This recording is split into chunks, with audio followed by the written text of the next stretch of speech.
Put 5 strangers in a room with no instructions, and within minutes, one of them will start giving directions. Nobody assigns this. There's no vote, no interview, no title on a badge.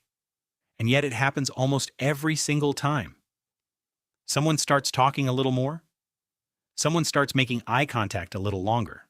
Someone says, "Okay, here's what we should do," and the rest of the room, without even deciding to, starts listening. You've felt this. In a group project, on a hiking trip, in a family emergency when nobody knew what to do and then suddenly someone did, and everyone just followed.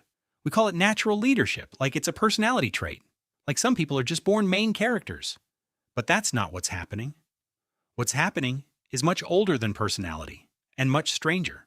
200,000 years ago, your ancestors were living in small bands, 20, 30, maybe 50 people, moving together across dangerous, unpredictable land. And in those bands, a leaderless group wasn't a democracy. It was a death sentence. Picture it. A predator is spotted at the edge of camp. If 30 people all debate what to do, discuss it, take turns speaking, everyone dies.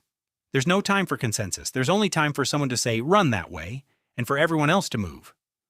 So evolution did something ruthless and efficient. It didn't just make humans capable of leading. It made humans desperate to follow. This is the part nobody tells you. Your brain isn't just wired to sometimes take charge. It's wired, most of the time, to search a room for someone else to take charge for you. Psychologists call this followership, and it's not passive. It's an active, urgent instinct, the same instinct that makes a crowd all turn to look where one person is looking, or makes an entire office go quiet when one person's tone changes. You are, most of the time, running a background scan. Who here knows what's going on? Who do I trust to decide? And here's where it gets interesting. Because your ancestors' brains developed 2 completely different ways of answering that question. The first is dominance. This is the loud one, the biggest, the strongest, the most aggressive. In a dominance hierarchy, you follow someone because you're afraid not to. It's the same system chimpanzees use. Size and threat decide who eats first. But somewhere in human evolution, a second system appeared, and it changed everything. It's called prestige. And prestige isn't about fear. It's about usefulness. A prestige leader isn't the biggest person in the group. They're the one who knows where the water is, the one who reads the weather correctly, the one whose decisions, again and again, keep people alive. And the wild part is, humans didn't just tolerate these people, they copied them. They imitated their walk, their words, their habits, hoping some of that competence would rub off. This is, evolutionary anthropologists argue, one of the reasons humans became such an unusually cooperative species. We didn't just need someone to fear, we needed someone to learn from. So when that stranger in the room says, "Here's what we should do," your brain isn't just hearing words. It's running an ancient background check.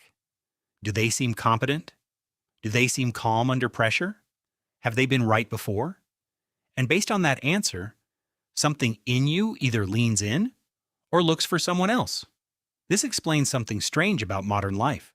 Why a confident voice in a meeting can steer a room even when they're not the most qualified person in it. Dominance, hijacking a system, built for prestige. Why we trust the calm doctor over the panicked one, even if they're saying the same thing. Why entire online followings form around people who simply seem sure of themselves on camera, whether or not that certainty is earned. Your brain still can't fully tell the difference between someone who has earned authority and someone who simply performs it. Because for most of human history, there wasn't a difference. The people who spoke with total confidence usually did know the terrain. The performance and the competence were the same thing. They aren't anymore. And that gap between looking like a leader and actually knowing what you're doing is one of the strangest side effects of modern life. A gap your ancestors never had to think about because it never used to exist. So the next time a room goes quiet, the moment one person starts talking, notice it. That's not random. That's not just charisma. That's a 200,000-year-old survival circuit, quietly asking the same question it's always asked. Not, who is in charge? But who, if I follow them, will keep me alive?